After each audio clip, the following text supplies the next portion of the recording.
여러분 안녕하십니까? 구해조경조입니다. 지난 시간에 에코프로 머티리얼즈 알아봤어요. 주가 아주 폭등했죠. 그래서 곧 이어서 상장하는 또 유사 업종의 회사 LS 머티리얼즈도 주가가 아주 기대된다라는 말씀 드렸었습니다. 역시 주가 폭등했죠.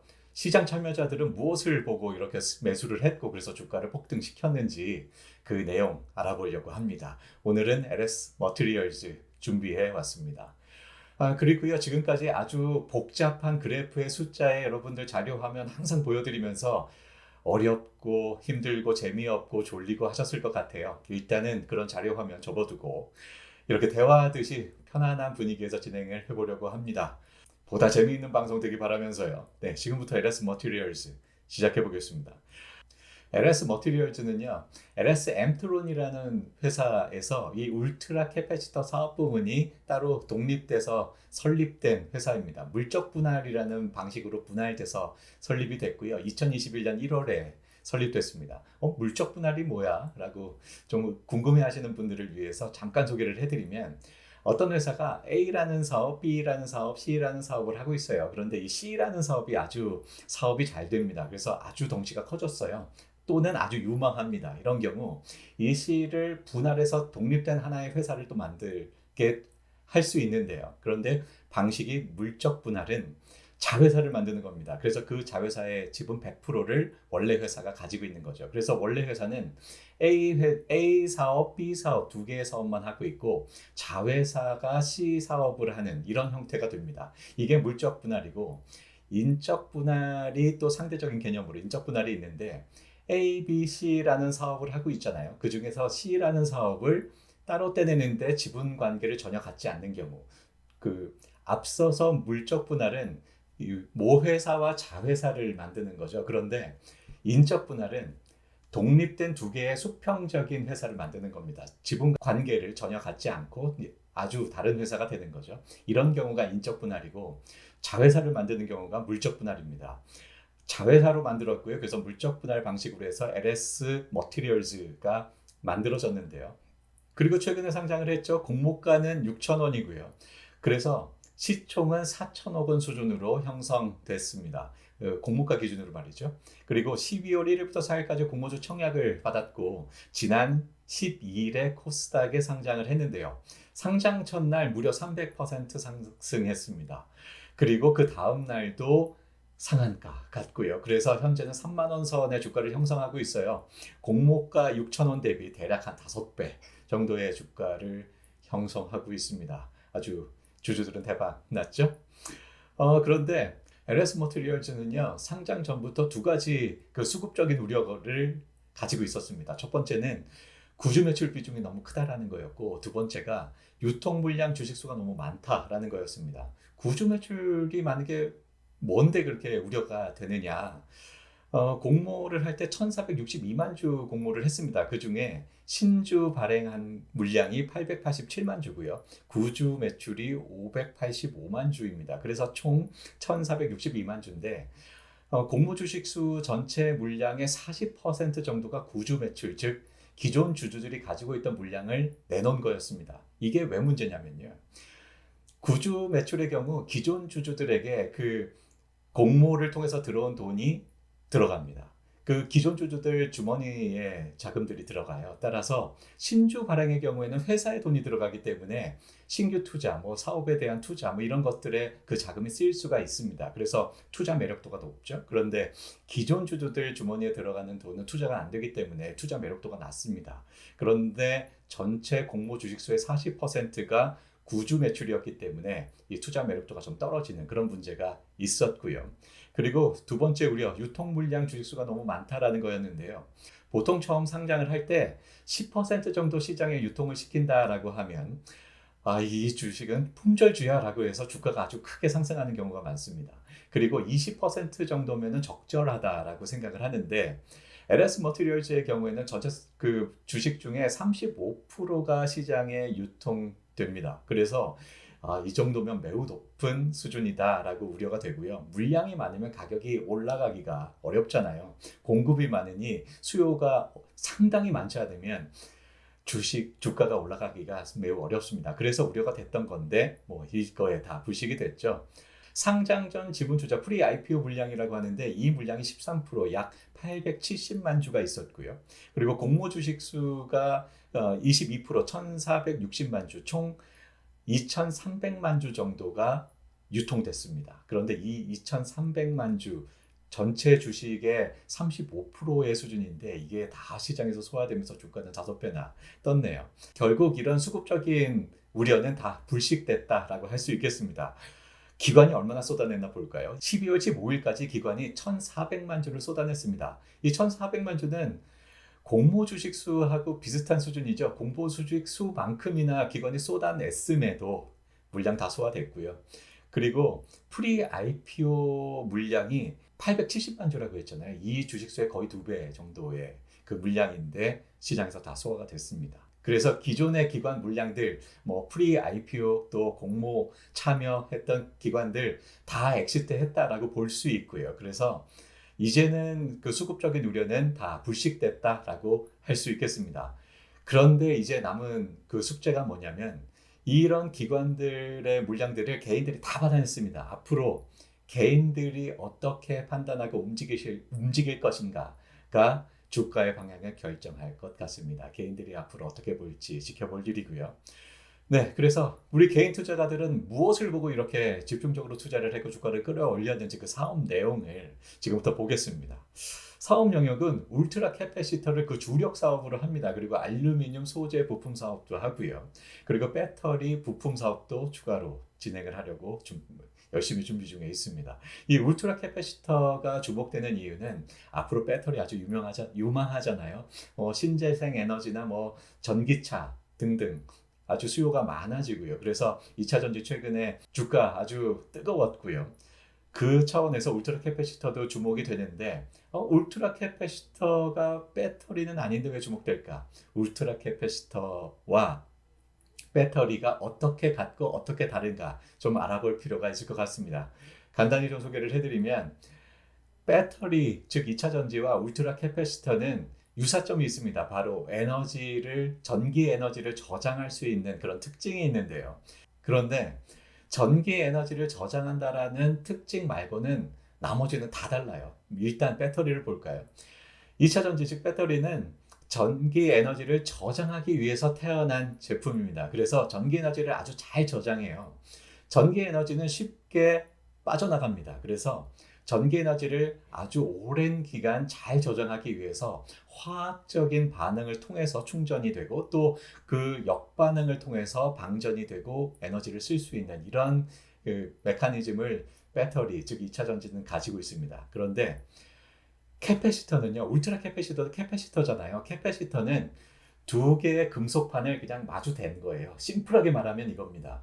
이런 구조를 가지고 있으면 플러스 마이너스를 갖다 댄다. 그러면 플러스 마이너스로 충전이 됩니다. 그런데 플러스 마이너스 전극을 떼잖아요. 바로 이 전극은 그 충전된 전기 에너지는 사라져요. 이게 캐패시터의 근본적인 특성입니다.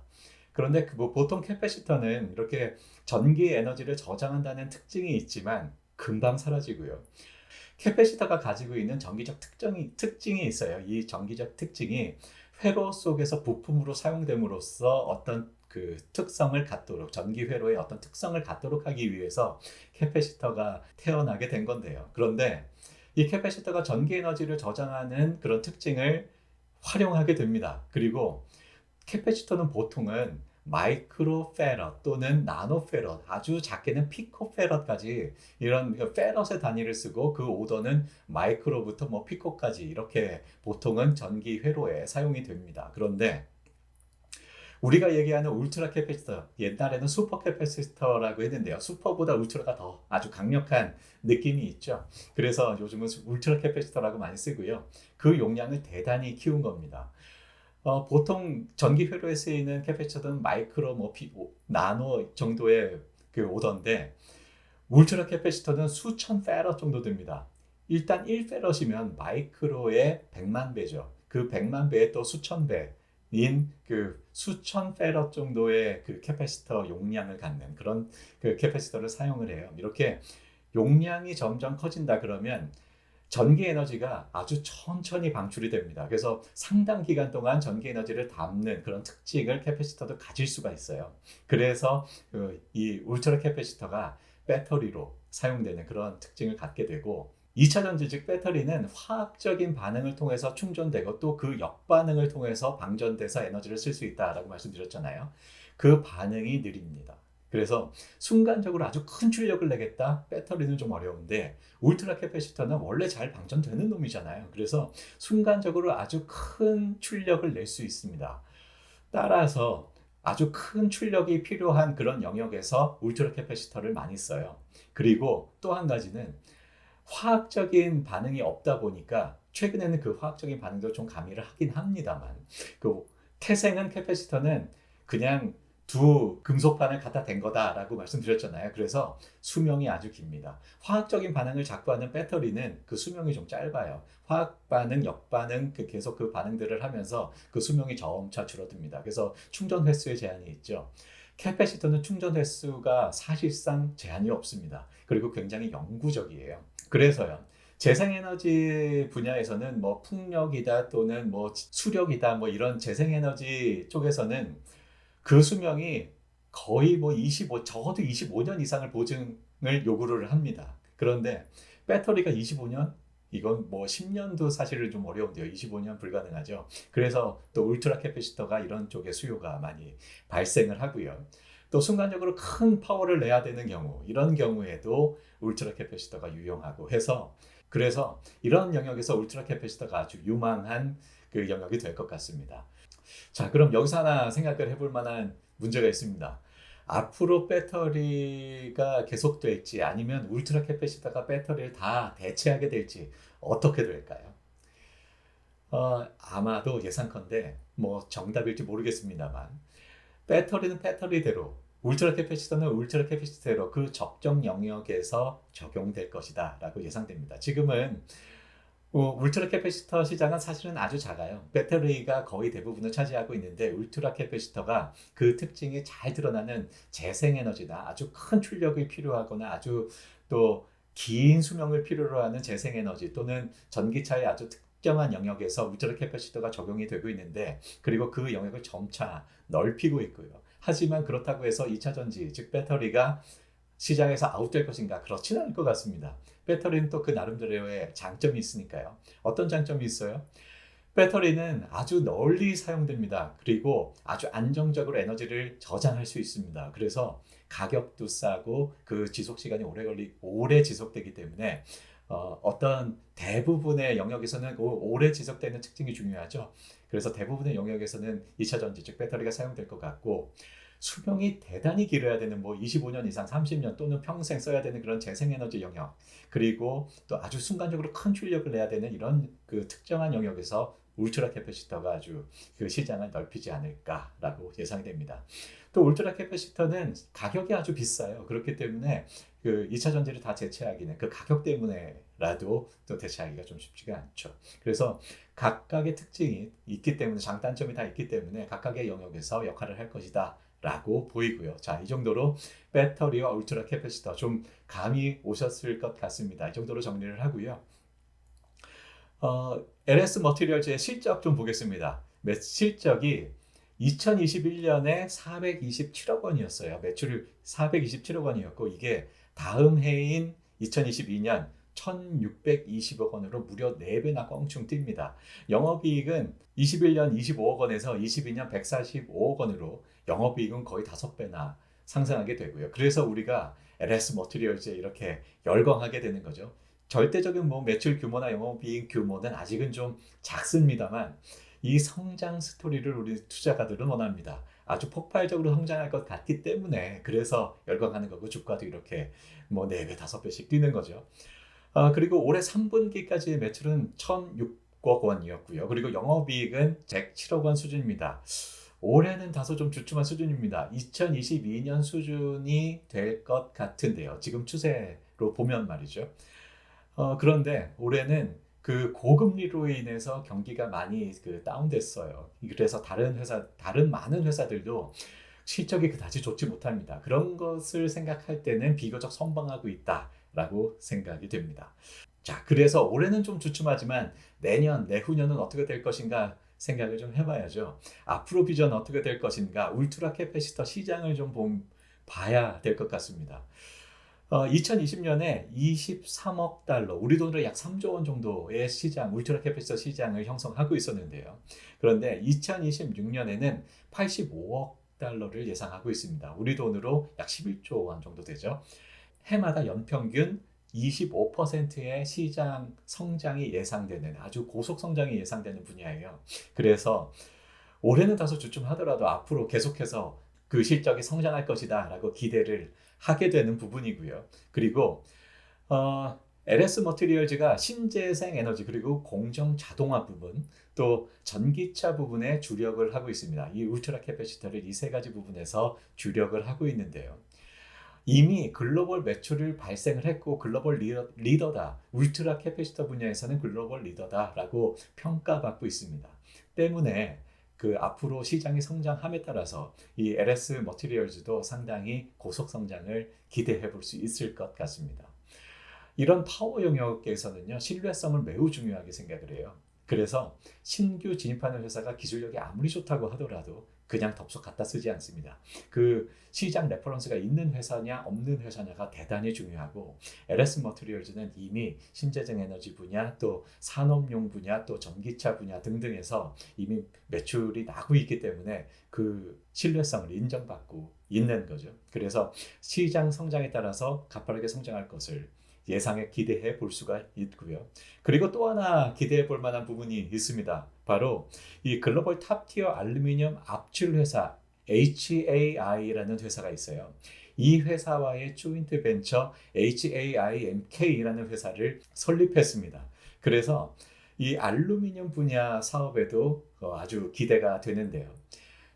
이 알루미늄 제품을 전기차 배터리 부품용으로 생산을 합니다.